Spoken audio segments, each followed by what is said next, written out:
Hey guys, it's Chris at Highline Guitars. Welcome to my YouTube guitar building channel. If you're new to my channel, welcome. I hope that by the end of this video, you might consider subscribing. And to everyone else who's watching, if you'd like to help support the channel, please consider giving the video a thumbs up at some point. That always helps. If you'd like to take it a step further and help to support the channel financially, because making guitars can be pretty expensive, you can visit my eGuitar Plans website. There's a link in the description below, and purchase plans for building guitars and the tools that we use to build guitars. And you can also visit my YouTube merch store, which is displayed below the description for this video. And there you can buy all those same plans as well as some t-shirts. So what I'm going to be covering in today's video is part 12 of my V-shaped guitar build. And specifically what I'll be doing is installing the neck into the body, which as you can see has already been done. In fact, I've already painted the guitar and I'm starting final assembly, but I'm getting ahead of myself. What I'll be doing is demonstrating how I installed the neck into the body, and I'm also going to do some preliminary sanding as well as a little bit of spot repair work to the wood that the body was carved from. And I'm also going to drill a hole for routing the wiring for the pickups. So I'll show you how all that stuff is done. So without further ado, we got a lot to cover. Let's head out to the workshop and get started. In previous videos, I've often mentioned that whenever possible, you should try to envision the process of making the guitar start to finish before you actually build it. Doing so will help you to fine-tune the order in which you do the processes. And this is a good example. I'm doing the initial coarse sanding of the body now before I attach the neck because it just makes it easier. It's easier to handle the body. Now I'm sanding with about a 150 grit sandpaper here, and what I'm trying to do is remove some of the coarse tool marks that were left during the CNC carving process. And I'm also trying to get the surfaces consistent and even, but I'm not going to go as far as to work my way up through the different grits to get a progressively finer surface. I'll just sand with the 150 now, and then I'll worry about fine tuning it later on. I just want to make sure that all the surfaces are sanded as perfectly as possible. Sanding raw wood can be a challenge in terms of making sure that you have reached a surface that is as perfect and free of flaws as you can possibly get it. And one of the ways that I do this is I have a bright shop light that I will hold at a low angle and examine the surface. And this is a 100-watt LED bulb, so it's quite bright. And even though it's hard to tell in the video, this light will do a lot to help me to see any surface imperfections that I need to address now. In most cases, the flaws that I encounter are fairly minor and I can just sand them out. But then every so often, as I'm examining the surface, I'll come across a flaw that I can't fix by sanding alone. And here's a good example of it. This is a little bit of tear out that occurred when I was CNC routing the body. So to fix it, what I'll do is I will simply fill the spot with some CA glue. Now remember, this guitar is going to be painted. It's not going to be stained. And I'm using a medium viscosity, which does a good job of filling in a flaw like this. And then what I'll do to speed up the drying process is I'll hit it with an accelerator, and that will instantly cure the CA glue so that I can proceed with sanding that area back flush with the surface of the wood. The CA glue is going to cure really hard. So in order to sand it flush with the surface, I use a hard wooden block with my 150 grit sandpaper and work that area until I bring that cured CA glue down level with the surrounding surface of the wood.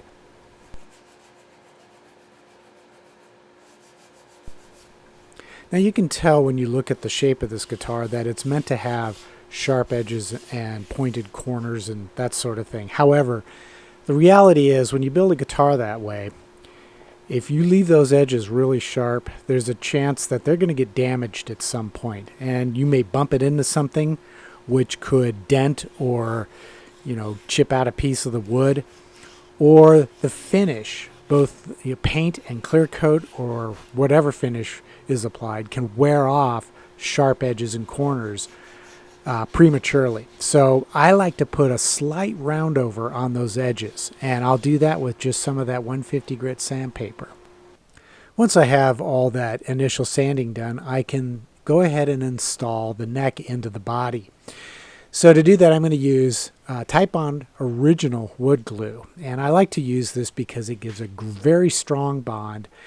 It also has some decent working time because, as you'll see here in a minute, working time is going to be important to make sure that the neck is straight before the glue sets up. Now, if you've never done this before, I would recommend using Titebond 3 because it has a much longer working time.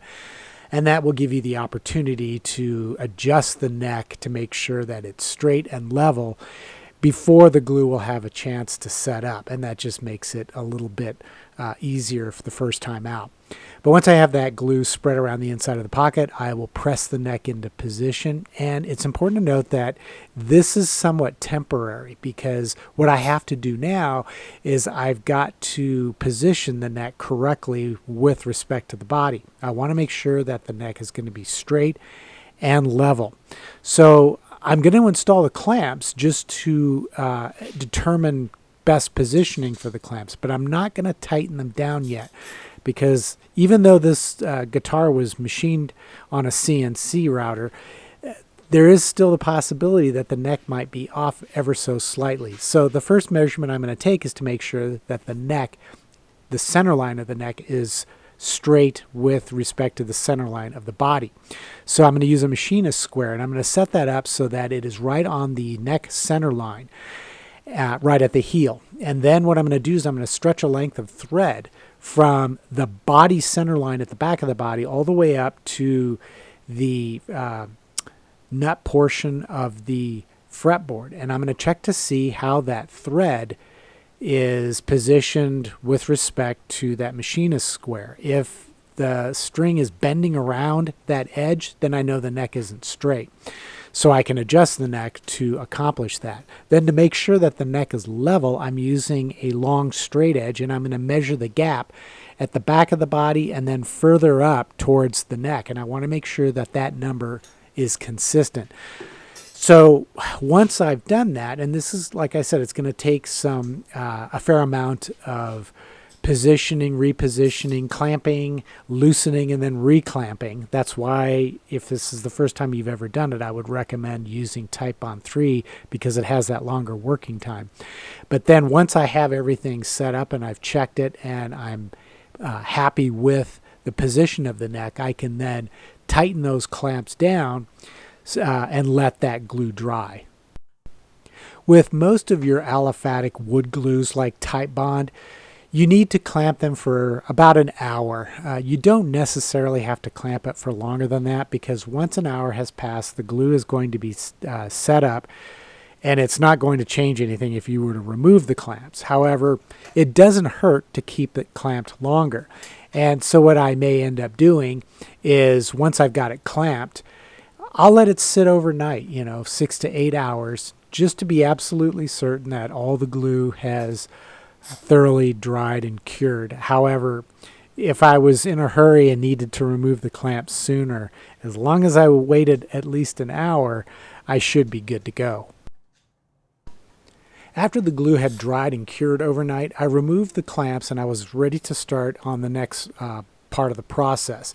And that was to mix up some Z-Epoxy finishing resin, which is a 2-part epoxy, with some alder wood dust that I saved from when I sanded the body. And I used this mixture to fill some gaps between the neck and the body that formed when I was fitting the neck. Oftentimes, as you're moving the neck side to side or up and down, it will form very slight gaps. And using this mixture will help fill those gaps in. Also, in months or even years to come, there could be a visible seam that will telegraph through my finish. And this happens oftentimes when you are using different species of wood that are glued together. So in this case, I've got a maple neck that's glued into an alder body. So where the two meet up, a seam could start to appear in the finish. So using this trick helps to prevent that from happening. So I'll fill in with the epoxy, and it'll take about 6 hours to completely dry. And then I'll sand that area down really smooth.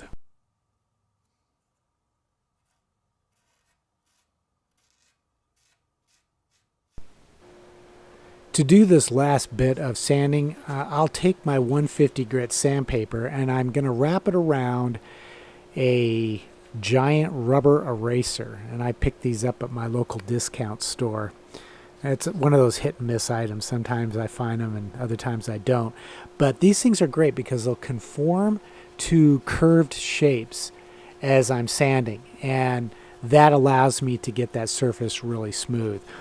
But I'm going to stop at 150 grit, and then later on in a future episode I'm going to continue sanding this entire guitar, the neck, the body, and get it as smooth as I can get it, working up through different increasingly finer grades of sandpaper.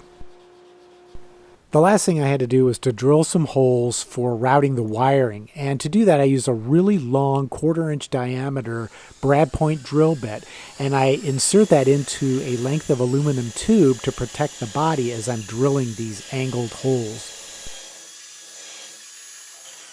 Okay guys, that's all the time I have for this episode. In the next episode, which will be part 13, I'm going to start prepping all the wood for paint, and that's going to involve a lot of sanding and some different methods for prepping the surface. And until then, I hope that you've enjoyed this video.